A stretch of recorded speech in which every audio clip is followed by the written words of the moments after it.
At the Christmas party, my parents gave everyone presents except my children. "We don't welcome them," said Mom. We calmly went, and I stopped paying for their repairs. After a week, it was Christmas Eve, and the snow outside painted the suburban streets in a soft white glow. My parents' spacious home was transformed into a winter wonderland. Twinkling lights draped over every surface, a majestic pine tree in the living room, and the scent of cinnamon and pine mingling in the air. By all outward appearances, it was a picture-perfect holiday celebration. But behind that festive facade, an undercurrent of tension had been simmering for years.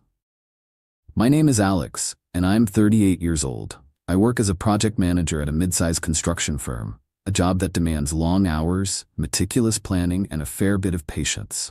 Outside of work, my world revolves around my beautiful wife, Sarah, and our two precious children, Emma, who's 8, and Noah, who's 5. I've always taken pride in being the rock for my family, the one who takes care of everyone, even when it means sacrificing my own peace of mind. And for as long as I can remember, I've done just that, not only for my own family, but for my parents as well. For years, I've been the family fixer. My aging parents have always depended on me to patch up their broken appliances, to cover repair bills for their old car, and even to bail them out financially when things went south. I'd never thought twice about it. After all, they were my parents, and I owed them loyalty and love. Yet as the years passed, the costs, both emotional and financial, began to add up. I was constantly draining my savings, canceling plans with my own children, and sacrificing my personal time to keep their lives in order. Deep down, I started to feel like nothing I did was ever enough, and that they took my sacrifices for granted. That Christmas Eve was supposed to be another one of those joyful family reunions. The living room buzzed with the chatter of relatives catching up, the clinking of glasses, and the soft hum of Christmas carols playing in the background. My parents had spared no expense to ensure that every guest felt welcomed. Every relative, from my aunties to my cousins, received thoughtfully wrapped presents, each one a symbol of my mother's impeccable taste and my father's quiet pride in their traditions. As the gift exchange began, I found myself watching the unfolding scene with a mixture of admiration and something far more bitter. One by one, my relatives unwrapped their gifts with smiles and grateful thanks. I couldn't help but notice that every gift seemed to reflect my parents' attention to detail and affection, except for one glaring omission. My children, Emma and Noah, sat quietly by our side, their eyes wide with a confusion I'd never seen before. At first, I thought maybe it was an oversight. I gently nudged Sarah, whispering, "Did they forget about the kids?" But before she could reply, my mother's voice cut through the murmuring crowd with icy clarity. "We don't welcome them," she declared, her tone so cold and final that it seemed to freeze the very air around us.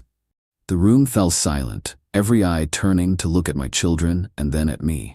I could feel my heart pounding in my chest, each beat echoing with disbelief and hurt. That moment was a punch to the gut. I had spent years bending over backwards, fixing every broken thing around my parents' house, paying for repairs that I never shouldered alone.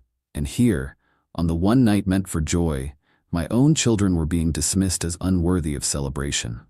Emma's face crumpled, and Noah's small eyes filled with tears as confusion and sadness took hold.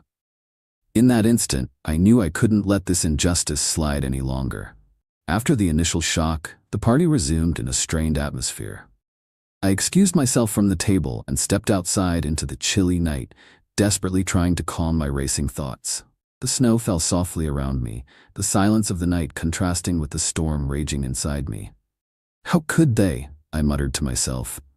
"After everything I've done, after every sacrifice I've made, they treat my children like this?" Inside, Sarah had followed me quietly. She placed a comforting hand on my shoulder, her eyes mirroring my hurt. "Alex, we've talked about this before. They always put their own way above everyone else. I know it hurts, but maybe it's time to finally say enough is enough." Her words, gentle yet firm, sparked something deep within me, a realization that I had been complicit in allowing this behavior to continue. That night, as I lay awake in our modest bedroom, my mind replayed every instance of neglect and entitlement I'd tolerated over the years.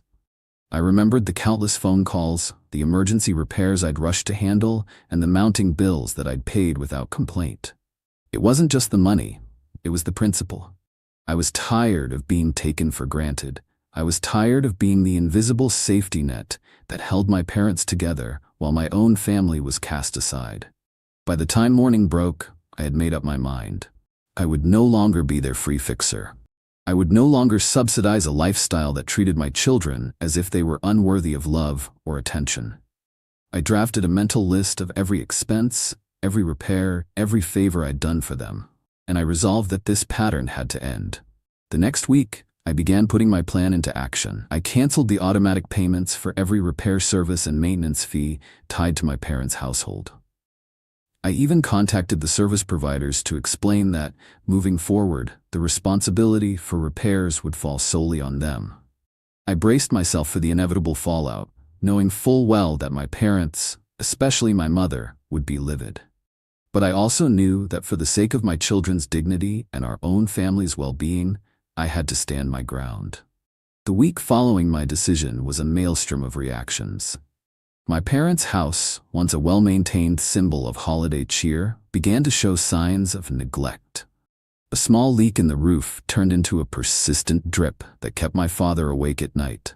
The heating system, which I had once fixed on a whim, started to falter in the early winter chill. My phone rang almost incessantly with angry calls from my mother, demanding to know why I was abandoning them. "After all these years, after everything I've done, you're just gonna walk away?" she would yell. But I stood firm.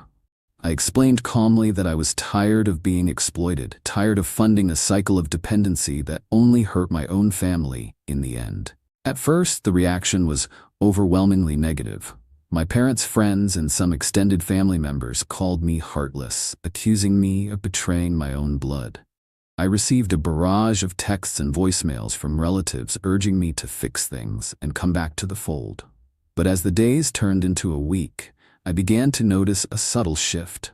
A few of my cousins privately told me that they'd always felt my parents took me for granted, and that maybe it was time for a change. Even my own father, usually so passive and quiet, once let slip in a moment of vulnerability, "I never realized how much we were taking you for granted." Those words, though few and far between, resonated deeply within me. One particularly cold evening, I received a call from my father while I was on my way home from work. His voice was low, laden with an emotion I rarely heard from him. "Alex," he said hesitantly, "we might have gone too far. The house, it's falling apart. I know we've always relied on you, but maybe we can try to handle this on our own." It wasn't an outright apology, but it was a crack in the armor of entitlement that had defined our relationship for so long. That conversation was the tipping point. It forced a long overdue family meeting at my parents' house. I arrived one chilly Saturday evening, determined to have a calm and honest discussion. The living room was dimly lit, the remnants of the holiday decorations a stark reminder of the events that had unfolded. My parents, my aunt, and a few cousins gathered, everyone aware that something was about to change. Sitting down across from my mother, I could see the familiar glint of indignation in her eyes.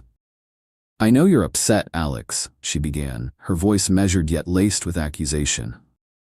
"But you have to understand, we've always been a family. We help each other out." I took a deep breath, choosing my words carefully. "I understand the value of family, Mom," I replied, "but helping each other doesn't mean sacrificing our dignity. I've been fixing everything for you, repair bills, emergencies, you name it, while my own children are treated like they're not even part of this family." Her eyes narrowed, and for a moment, the room was filled with a heavy silence. "We've given presents, we've celebrated together," she retorted. "And now you're saying that our way of doing things is wrong?" I leaned forward, my voice steady despite the storm raging inside. "I'm saying that it's time for change.